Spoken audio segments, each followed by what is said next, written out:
Buonasera a tutti, visto TV, il tenore da oie, di Binniki, del mese di Sant'Andrea, due missa e 20 chimbe. Bene, vediamo come si presenta Sadia, sul solito, si presenta Goi, ecco qua, su quello è un pacchetto da colore grigio, insomma, ecco, però un ubiettino, un bergalo, insomma, ecco, e quindi Role non binnata, come anzi scarchi, ho credo, mi pare che si eserve sinne, però su che lo è completamente cocuzzato, quasi, basta che io credo che il fughinne, ecco qua una matera mazzine. E Timo ritornare su Saravallo, infatti Saravallo non era gai, viene la salde che è stata gai, è stato una neuledda, cioè un'ughedda già spartinata, insomma, non fate che non è intro del gruppo separato, insomma, ma spartinato in tutto su quello. Da essa giorni che cominciate a calcolare regalo del plus, ma non del su tutto, però in parte, e resta gai per tutto la via. 21 gradi temperatura massima, 12 gradi temperatura minima, quindi un pacchetto poi decaento. Sì. Casa invece abbiamo calcolato tutto di 21 gradi al massimo, 12 gradi al minimo. Però ABBA non ne presenta troppo sabato, dobbiamo aspettare a lunedì, carichi guttiu, bell'unisi. Bene, l'appuntamento di oggi è stesso Cinema Ariston, non bevesse la presentazione del suo libro di Stefano Pira, su visto di Alino Pira, che ha scritto Dalla guerra di Crimea su Connotto, 20 anni di rivolte e rivoluzioni, raccontate da Giorgio Asproni. Teatro Ariston, via De Feno 14, sabato Binnichi, Sant'Andrea, 2020 Kimbe, ora Kimbe e Mesa de Orta e Die. Bene, poi vamos gli sport, Sabitese, che casa giocata chissà Fanum, domenica 16, 11, 25 ore 15, stadio Pedro Burrai, BT. E idimos come sul calendario, ecco qua, oggi è sabato, vamo giocare a schiera zapatata, non viene adesso al nostro, domenica Bittese, Fanum Rosei, poi abbiamo Salulese, ah no, Salulese che gioca a Toie, Supramonte Lulese, naturalmente non gioca in Lugola, Supramonte penso che siete Orgosolo, boh, o Momoiale, no? Boh. Vediamo, sono Paco. Sì, dovete essere non discuteremo del Sopramonte, penso che sia il vostro. Allora, bene, andiamo da innanzi e colamo diretta a Nova Radio Giornale, cominciamo con questa Nuova Sardegna, lotta agli infortuni sul lavoro, ancora troppi gli incidenti. Il presidente Anmil Tatti, oltre i numeri, il dolore delle vittime, cioè veramente il suo travaglio tanta gente si stroppia.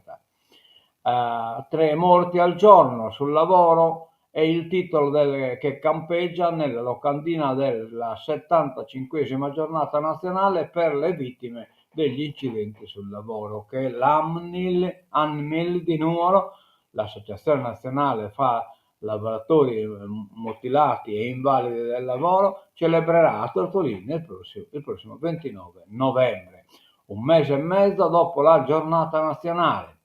È il 12 ottobre, perché come ha spiegato il presidente provinciale ANMIL Michele Tatti, Nuoro aveva l'esigenza di confrontarsi su alcune questioni locali che si aggiungono a quelle nazionali legate ai temi della sicurezza e della prevenzione.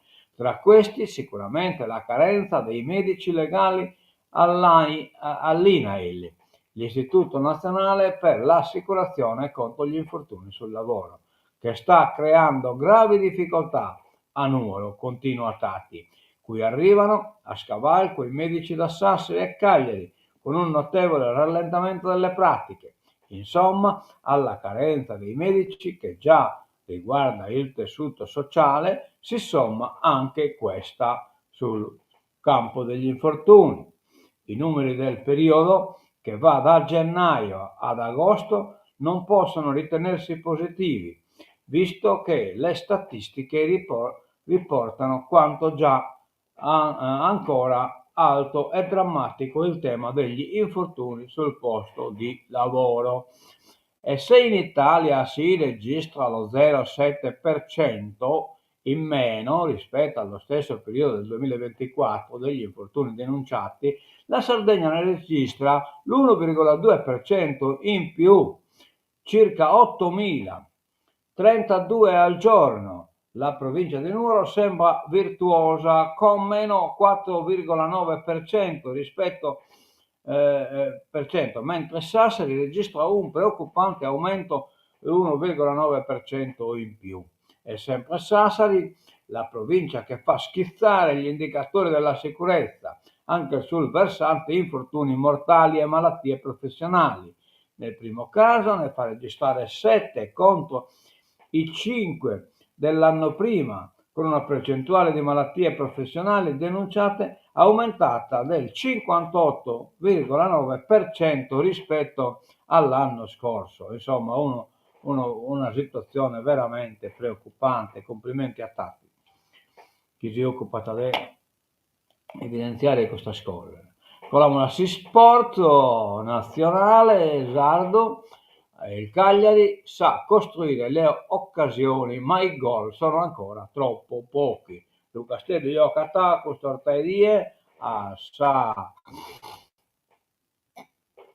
Strese le ortaidie, chi su Genoa pure sta in difficoltà manna i ultimi in classifica, come meno male che stai oro dessa zona retrocessione, insomma. Andiamo da innantesi e arriviamo a fare le aziende invase dalle mosche. Dai non vediamo andiamo a vedere del Prato Sardo, che accanto Parete è stinvasa da essa mosca a bestia su impianto del compostaggio, cioè praticamente in un beso residuo organico dessa famiglia, insomma, viene compostato, reatto col composto, però succede che la musca chiaramente anche sul ballo. Imprenditori in fuga da insetti e miasmi del centro di compostaggio. Le palette colorate con il nuovo strumento sono il nuovo strumento di lavoro, poiché sa musca. Sono gli oggetti che uso di più nell'arco della giornata, visto che nell'ultimo periodo passo il tempo ad ammazzare mosche, ironizza Letizia Pittora dietro il bancone del bar che accoglie gli amanti del padel a Prato Sardo. La zona industriale di Nuoro non trova pace. Tutti i giorni siamo ricoperti dalle mosche, anche in pieno novembre, confessa Peppe Mattu, storico imprenditore. Tutta colpa di quell'impianto di compostaggio che mette gli operatori in fuga a causa della puzza e adesso questi insetti. La provincia intervenga, serve un'urgente disinfestazione. Caos continuo, un'area abbonata a disagi e difficoltà, rapine, insicurezza, calo degli affari. Le imprese da questa porzione di Nuoro scappano anche per altre ragioni. L'odore nauseabondo e le mosche in arrivo dal discusso impianto di compostaggio rendono terrificante anche una fugace sosta. Figuriamoci una permanenza lavorativa prolungata, così per Prato Sardo e notte fonda. Ben a mancuna del problema.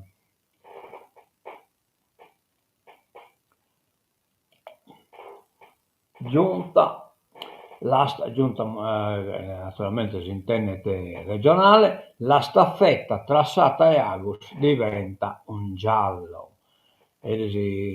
appunto stata dichiarata che se non muovete, che fa che una cosa meravigliosa, indispensabile, che quindi non vi muovete.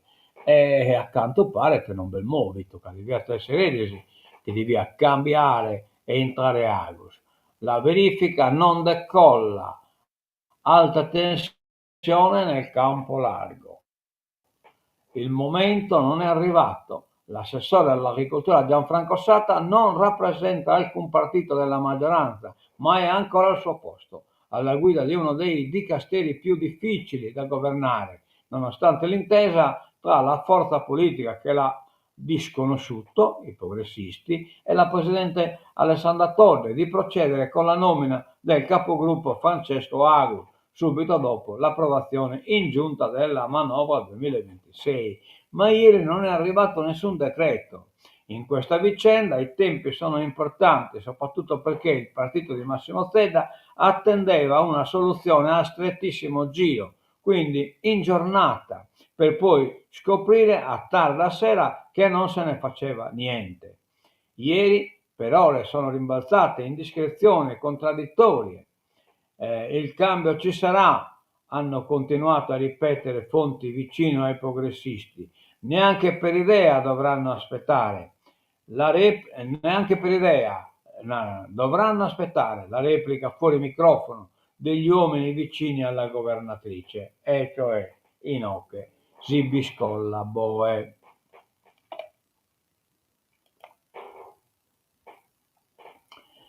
Allora, ecco il Museo dei medico legale, amo Roberto De Monti, si sfida ogni giorno i misteri della morte e il medico legale specialmente le che hanno bata appunto morte de operaio oppure in incidente, se è un mestiere veramente particolare. La decisione è di fine anni 70, mi laureo in medicina e poi faccio il medico legale. Pensò l'adolescente cagliaritano Roberto De Monti. A dire il vero, non l'ha solo pensato, l'ha proprio fatto. Galeotto fu il telefilm Quincy. Lo sguardo mi appassionava, come riuscisse a risolvere i casi di omicidio più complicati studiando la scena del delitto e il cadavere della vittima. D'accordo, ma da adolescenti tutti pensiamo di fare il pompiere, oppure il cantante, l'attore o il papa. Lei si è immaginato fa i cadaveri, peraltro frutto di morti violente. Evidentemente sì, visto com'è andata. E non me ne sono mai pentito. La medicina legale è estremamente interessante, difficile e richiede molto rigore e dà risposte e questo mi piace. Cambiano i tempi e con essi cambiano le scuole di pensiero. Qualche decennio fa il medico legale era uno che tagliava cadaveri e la gente lo guardava con qualche brivido. Poi dagli Stati Uniti sono arrivate le serie TV in cui il coroner, il medico legale appunto, era protagonista, risolveva casi giudiziari più intricati e in qualche caso, come ad esempio il dottor Donald Mallard, serie TV Nix, il personaggio del coroner è stato disegnato con tratti del genio, coltissimo in tutti i settori e dotato di grande senso di umanità. Ma quelli sono telefilm, ridacchia Roberto De Monti, 63 anni, cagliaritano, che coroner, non il medico, lo fa dal 1992. Va bene, sono mestieri e comunque qualcuno lo deve fare. E meno male che qualcuno lo ha che tecchini entusiasmo e che impieghi, insomma. Manovra 2026, primo via libera, ma la strada per l'Aula è in salita.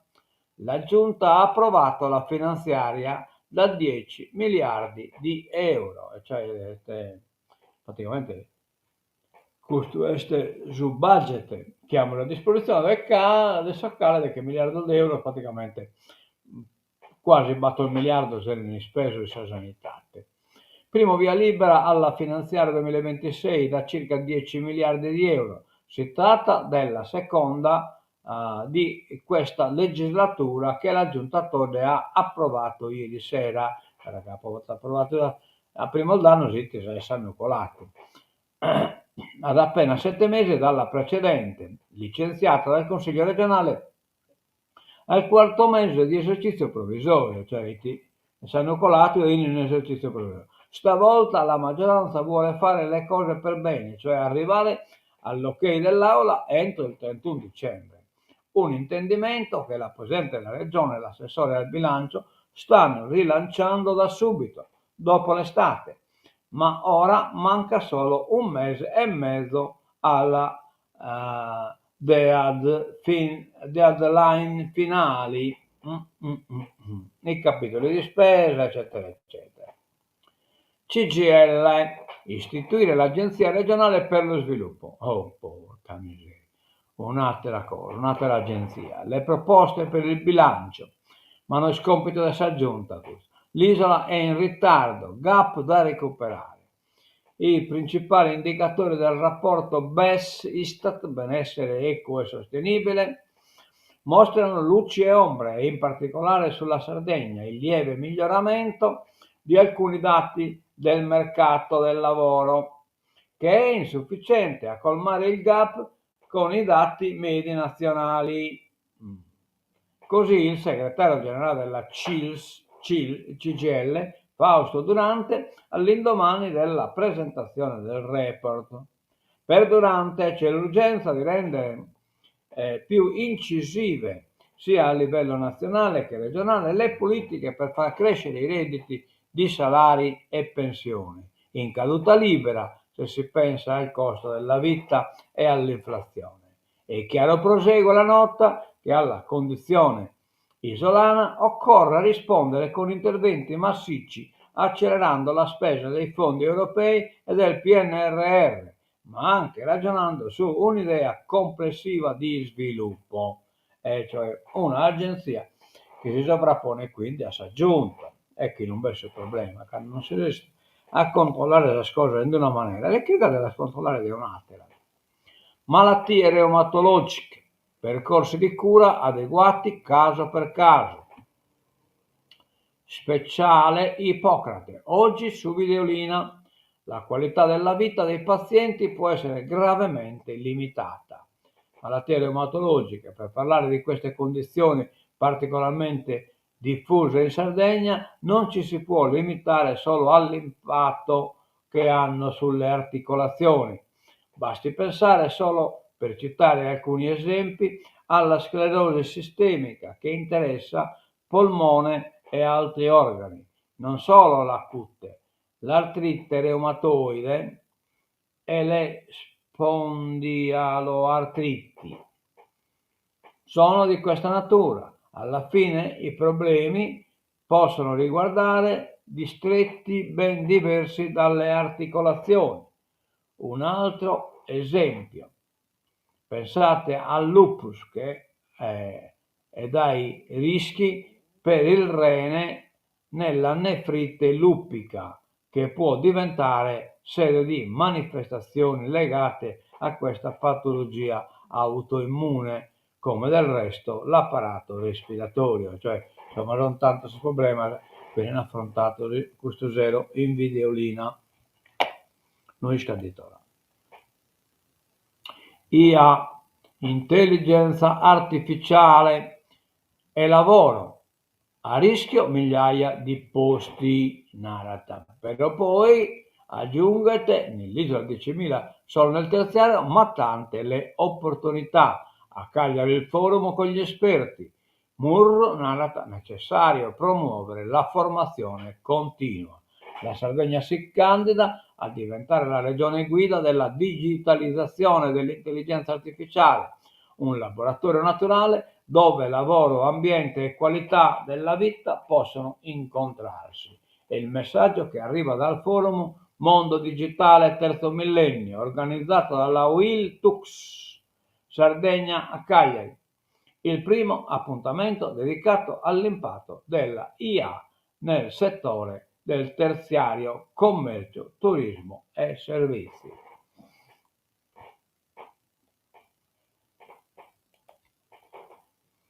violenze sulle donne, casi in aumento nell'isola. Le associazioni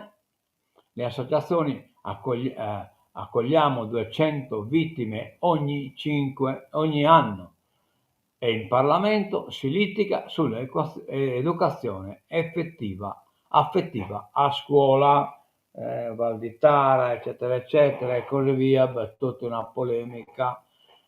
C'è un punto esatto, impercettibile e feroce, in cui l'amore smette di essere rifugio e diventa trappola. È lì, in quella crepa silenziosa, che nasce la violenza di genere, un'ombra che attraversa secoli di cultura patriarcale e di sopraffazione e che continua ad insinuarsi nelle case. Maltrattamenti, vessazioni, controllo patologico del partner, fino ai tragici casi di femminicidio. I numeri del fenomeno continuano ad essere allarmanti e tragici. Nel 2024, in provincia di Cagliari, il protocollo antiviolenza Codice Rosso è stato attivato oltre 400 volte, con 670 reati contestati, maltrattamenti, stalking e lesioni personali aggravate. Sempre nello stesso periodo in provincia di Sassari sono state arrestate 47 persone contro i 32 arresti registrati nell'anno precedente. Il dibattito pubblico resta ancora a velleità ideologiche, vera palla al piede di una discussione che non si schioda dai soliti tafferugli politici, nonostante i numeri indichino una emergenza in corso.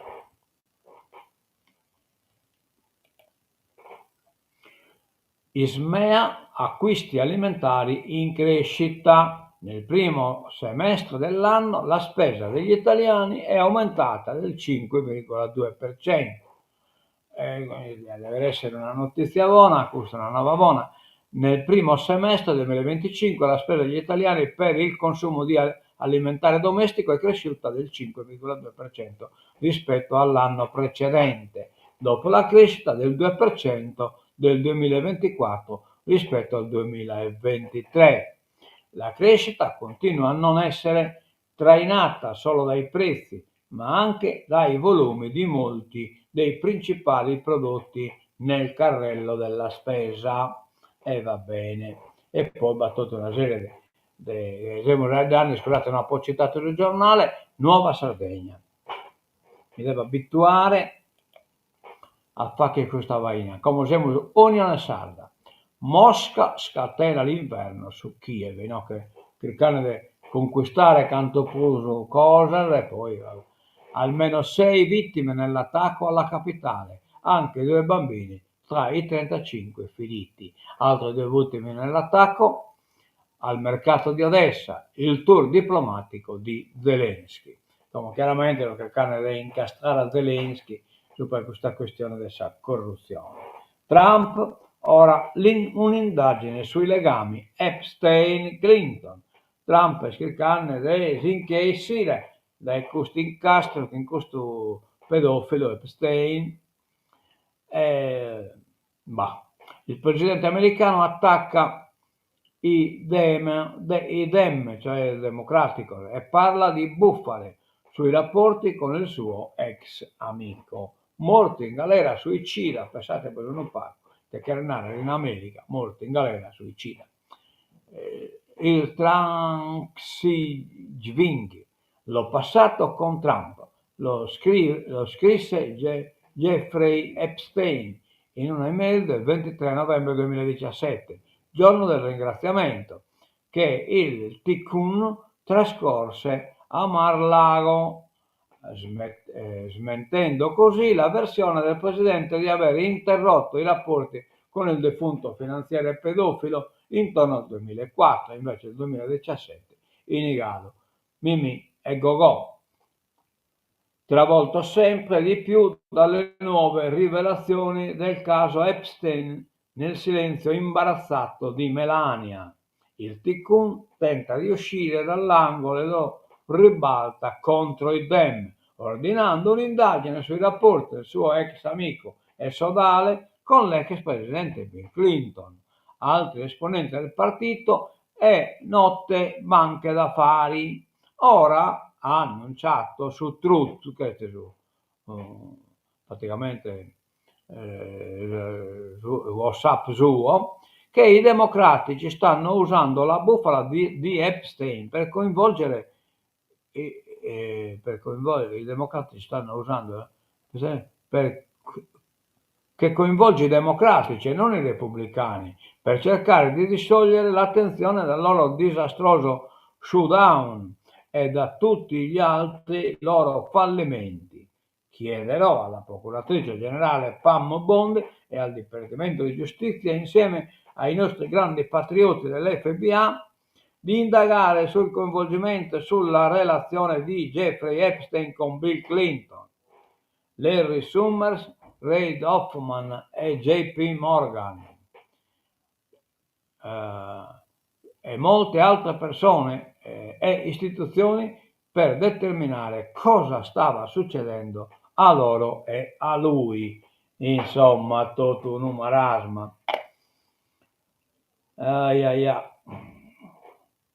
Massiccio attacco russo a Kiev, oltre 400 droni, siamo in Nuova Sardegna, e 18 missili. In Italia è polemica sulle parole di Salvini, troppi corrotti in Ucraina. Beh, certo, Salvini che è un Salviscenko, chiaramente Kirchhoff deve che sa parte del suo patron suo, e cioè di Putin. Cile al voto, destra favorita ma divisa. In vantaggio il candidato José Antonio Cast, che potrebbe sfidare Janette Yara. Insomma, in Cile, sul contrario di Suchibi prima, una culla della sinistra è diventata una culla della destra. Palestina, passi avanti sulla risoluzione ONU, speriamo che sia gai. Lo Stato di Palestina ha accolto con favore la dichiarazione congiunta di Stati Uniti, Qatar, Egitto, Emirati Arabi Uniti, Arabia Saudita, Indonesia, Pakistan, Giordania e Turchia a sostegno della risoluzione ONU sulla forza di stabilizzazione per Gaza, che riafferma il diritto del popolo palestinese all'autodeterminazione e a creare un proprio Stato indipendente. Guardate che siamo di un territorio Gaza che è 41 km dell'Ungaria e 2 km dell'Algaria. 41 km quadri più o meno, in effetti non ben manco 2 km, 2 km al massimo, quindi sono noi 41 podecche, ma cioè 41 km quadri come superficie totale, insomma, ecco. Cioè una parte minore che in tutto metà milione di abitanti, insomma, 2 milioni, 3 milioni di abitanti circa, insomma. Andiamo da innanzi, sull'ultima pagina, i misteri sulla morte di Lenin, Putin molto più vicino a Stalin, de chiesiamo sempre Ezio Mauro, che riceve il premio Lusso per il libro sul leader URSS, cioè Supra de Lenin.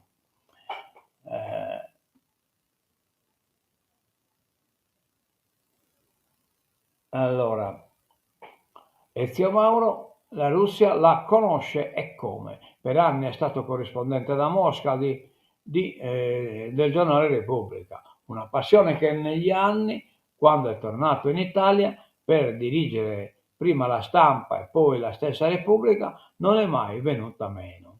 E a quella passione che, racconta lui, i suoi amici definiscono un'ossessione. Ha dedicato un libro, La mummia di Lenin, Feltrinelli, un viaggio storico e simbolico che ricostruisce la malattia, la morte e l'imbalsamazione del padre della rivoluzione russa.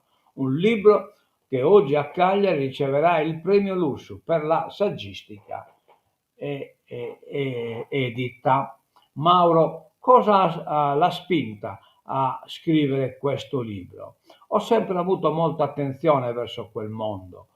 quando arrivai a Mosca alla fine del 1987 c'era questo mistero intorno al mausoleo di Lenin, al referto dei 23 medici, al suo capezzale e che ai tempi fu sequestrato dalla polizia. Un segreto di Stato che sarebbe dovuto rimanere tale per 75 anni, ma la nipote chiese di prorogare fino a 100 il termine. Ma adesso il termine è scaduto, ma oggi non c'è ancora la possibilità di consultare quel documento. E lei si è messo ad indagare. Dove c'è mistero c'è spazio per un'inchiesta giornalistica. I miei amici mi prendevano in giro, dicevano che avevo un'ossessione. Io ho raccolto materiale, libri, diari e poi in questi anni in tanti hanno parlato del problema, la moglie, la sorella, il fratello. Ho cercato di ricostruire la vicenda e allo scadere del secolo mi è sembrato giusto raccontare la storia di Lenin nel periodo della malattia, arrivando alla morte e alla imbalsamazione. Un esperimento scientifico che venne portato a termine per la prima volta dall'anatomista Wodewes. In questo romanzo prevale lo scrittore o il giornalista. Io non sono uno scrittore, ho lavorato con metodo giornalistico, la mia è un'indagine di quel tipo e ho cercato di scriverlo secondo il tono che la vicenda richiede, che è quasi sacrale. Nella Russia di oggi cosa rappresenta il mausoleo di Lenin? Dopo la caduta dell'URSS, quel monumento, quel corpo sono diventati incongrui, rappresentano un'altra epoca, erano il simbolo di qualcosa che non c'è più. Ma da un lato la superstizione e dall'altro la prudenza politica hanno fatto sì che il mausoleo non venisse spostato. Lo stesso Putin disse: ci sarà tempo per fare questa cosa, con che di spostare vi pone sul suo. Perché Putin, per quanto ripudi il comunismo, si riconosce nella grandezza di quell'esperimento politico, vorrebbe replicarlo, rilanciarlo. Il testamento di Lenin si fu reso pubblico solo dopo il 1956. Se fosse andata diversamente, crede che la storia avrebbe avuto un altro corso? Lenin aveva sviluppato una certa resistenza nei confronti di Stalin. Lui parteggiava per Trotsky, gli chiese di fare il suo vice, ma Trotsky rifiutò. Lenin cercò di bloccare il cammino di Stalin, provò a farlo deporre dalla carica di segretario generale. Quello è stato il momento in cui la storia avrebbe potuto deviare, tanto che dopo la morte la moglie di Lenin, non in quanto moglie ma come esecutrice testamentaria, chiese che il testamento venisse letto in pubblico. Invece la lettura avvenne solo davanti al Consiglio degli anziani e per anni il popolo non ne seppe nulla. Sono più le similitudini o le differenze tra la Russia comunista e quella di Putin? Soffermiamoci sul rapporto sul rapporto con le repubbliche. Con l'Ucraina, per esempio, Putin è stato il primo leader a criticare Lenin per aver ritagliato l'Ucraina come una costruzione artificiale nella carta geografica dell'URSS. Putin è molto più vicino alla concezione di Stalin, che voleva Bielorussia, Transcaucasia e la stessa Ucraina all'interno della Grande Russia. Lenin era contrario, voleva le repubbliche autonome e indipendenti. Fu questo il loro ultimo scontro nel 1924 e grazie all'appoggio di Trotsky prevalse Lenin. Ora siamo di fronte a un Putin che riesuma la grande Russia di Stalin. Vai, Bilennara, tu, se fu pazzo, amico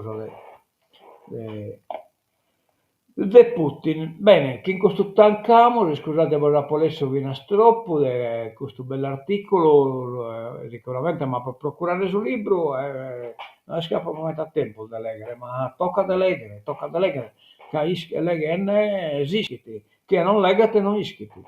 Bene, quindi come stasera mi piace di andare a questa discussione e dopo hai letto sul libro, però non l'ho buscato il loco per un suo libro e quindi nos salutiamo come nos vediamo stasera in questa presentazione del suo libro di Pira. Bene. Ponemos a sigla de tancatura e tampamos.